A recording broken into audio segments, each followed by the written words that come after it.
سرعام تسلیم بھی کرتے ہیں، اور اس دوستی نے مجھے بہت سارے فوائد بھی دیے، یہ بھی وہ مانتے ہیں وہ صاحب۔ تعریفیں کرتے ہوئے انہوں نے یہ بھی کہا کہ ملک ریاض جو ہے اگر نہ ہوتے تو ہمارے ملک کی سیاست جو ہے وہ کچھ اور طرح کی ہوتی ہے، اس میں بھی کوئی شک نہیں ہے۔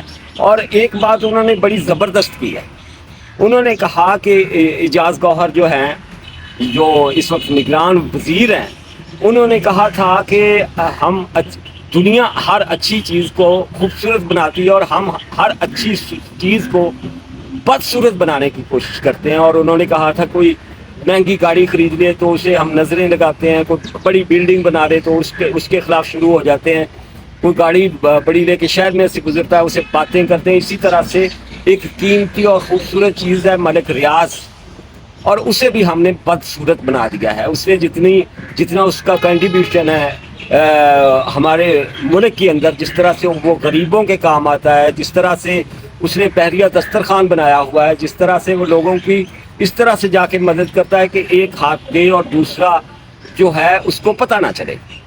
ایک مثال بھی دی انہوں نے کہ 96 میں ایک بندے نے التجا کی کہ میں نے 1 لاکھ روپیہ قرضہ دینا ہے کسی کا، کوئی ہے پاکستان میں ایسا بندہ جو میرا یہ قرضہ اتروا دے۔ 96 میں 1 لاکھ روپیہ بہت بڑی رقم تھی، سچی بات ہے۔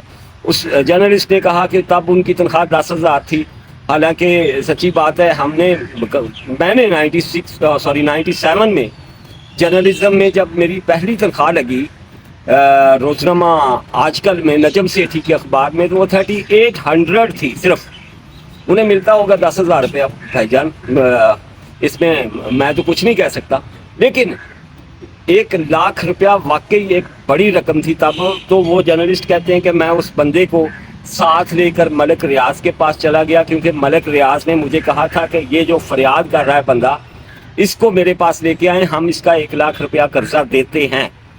تو وہ بندے کو میں لے کے گیا تو ملک ریاض نے نہ ان سے ان کا نام پوچھا، نہ ان کے گھر کا ایڈریس پوچھا، نہ شناختی کارڈ نمبر پوچھا، نہ فون نمبر پوچھا۔ 1 لاکھ روپیہ انہیں پکڑایا اور کہنے لگے کہ انہیں گاڑی میں بس اڈے پہ چھوڑ کے آئیں تاکہ یہ اپنے شہر جائے، اور پیسوں کو یار آپ دھیان سے لے کے جانا، کوئی آپ کے پیسے نکال نہ لے۔ تو جرنلسٹ کہتے ہیں کہ میں نے ان سے کہا کہ آپ نے اس بندے کا اتا پتہ بھی نہیں پوچھا، تو اس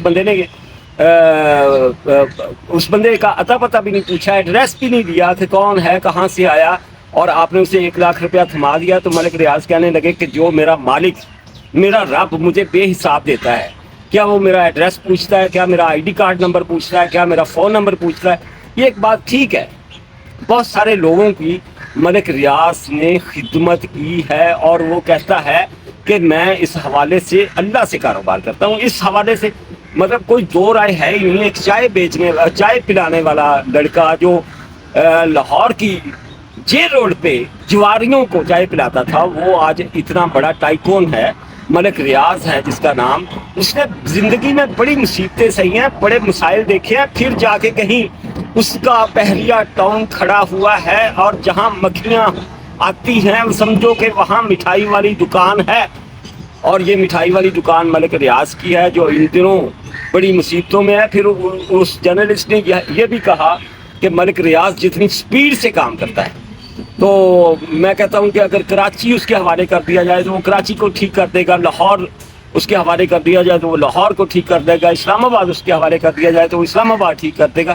اس حوالے سے میں نے بھی اپنے ایک بلاگ میں کہا تھا کہ تھر کول میں ہماری بڑی سستی بجلی پڑی ہوئی ہے، بڑا، وہاں ہم 200 سال تک صرف 3-4 روپے یونٹ کے حساب سے بجلی دے سکتے ہیں، اور تھوڑا سا کام رہتا ہے، زیادہ کام ہو چکا ہے، کیوں مار رہے ہیں اس ملک کو، اس ملک کے عوام کو مہنگی بجلی کے نیچے۔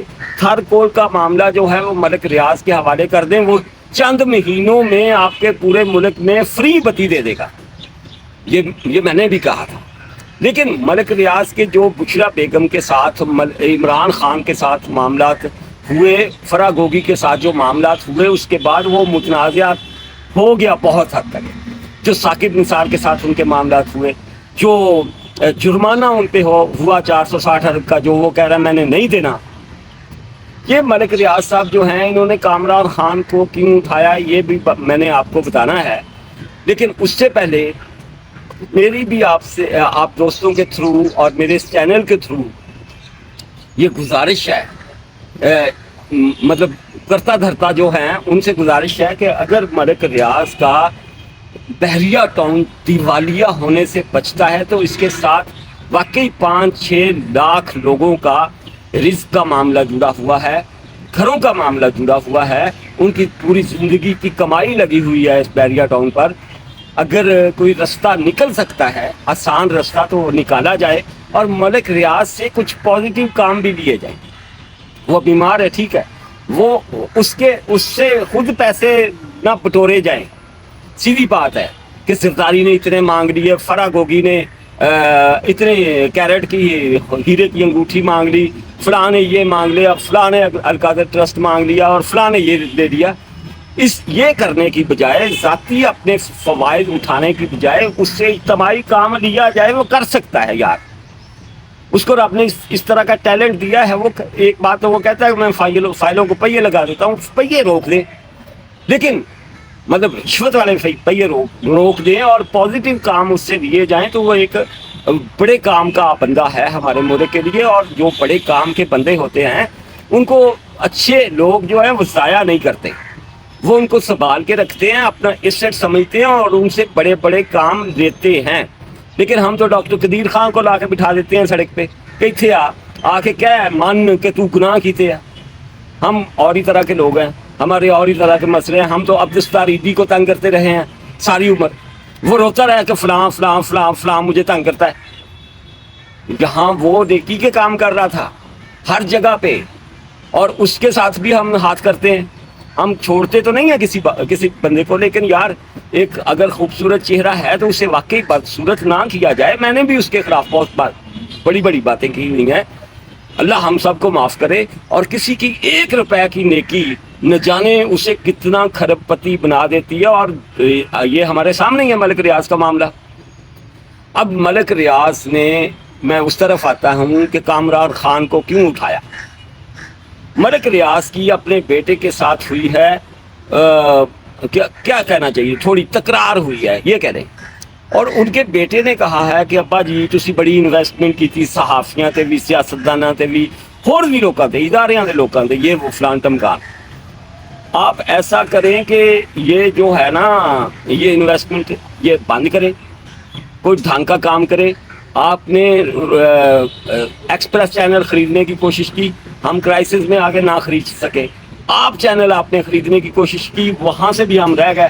جنا اخبار روزنامہ جنا آپ نے شروع کیا، اسے بھی آپ نے ٹھپ ٹھپا دیا۔ اور سب سے بڑی طاقت جو ہے وہ میڈیا ہے۔ آپ کیوں نہیں ایک بڑا چینل لانچ کرتے؟ تو اس پر ملک ریاض اپنے بیٹے علی کی وجہ سے راضی ہوئے ہیں، اور انہوں نے ایک بڑا چینل دبئی سے لانچ کرنے کا اعلان فرمایا ہے۔ اور فرمایا ہی کیا جا سکتا بھائی، سیدھی گل ہے۔ اور ہماری جرنلسٹ کمیونٹی میں سے کچھ لوگوں کو اس نے اپنی طرف بلا لیا ہے، اپنے چینل کی طرف بلا لیا ہے۔ دبئی بیسڈ ہوگا یہ چینل، لیکن ظاہر ہے پاکستان کے حوالے سے چینل ہے، تو یہاں کی جرنلسٹ کمیونٹی ہی اس میں کام کرے گی۔ روزنامہ دنیا میں کامران خان ایک بڑا شو بھی کرتے ہیں، اور اس کے صدر بھی ہیں۔ روزنامہ دنیا گروپ آف جو دنیا گروپ آف انڈسٹریز میڈیا ہے، اس کے وہ صدر ہیں۔ تو ان کو دبئی میں اس سے بھی بڑا عہدہ دیا جا رہا ہے، اور کہا جا رہا ہے، اندر کی خبر یہ ہے کہ ایک طرح سے پوری طرح سے یہ معاملہ ان کا فٹ ہو گیا ہے ملک ریاض کے درمیان اور کامران خان کے درمیان۔ اور یہ لانچنگ جب ہوگی، یہ کامران خان اس چینل کے ہیڈ ہوں گے، اور انہوں نے بندے رکھنے، صحافیوں کو نوکریاں دینی شروع کر دی ہیں، لاہور میں بھی، اسلام آباد میں بھی، کراچی میں بھی، ادھر ادھر سے سینئر جرنلسٹ جو ہیں ان کو اچھی تنخواہیں، پرکشش تنخواہیں، گاڑیاں واڑیاں دے کے وہ ان کی ان کو اپنے ساتھ وہ جوڑ رہے ہیں، اپنا ادارے میں بھرتیاں شروع کر دی ہیں انہوں نے۔ اور اس ادارے کے سربراہ جو ہے وہ کامران خان ہوں گے، اور ان کا بیٹا علی جو ہے ملک ریاض کا، وہ اسے سارے کو لک آفٹر کرے گا۔ یہ ہے ملک ریاض کے حوالے سے ایک بڑی خبر کہ وہ ایک چینل لے کے آ رہے ہیں۔ اور دوسری جو جس جرنلسٹ کی میں بات کر رہا تھا وہ ہیں جاوید چودھری، جو 96 سے ان کے ساتھ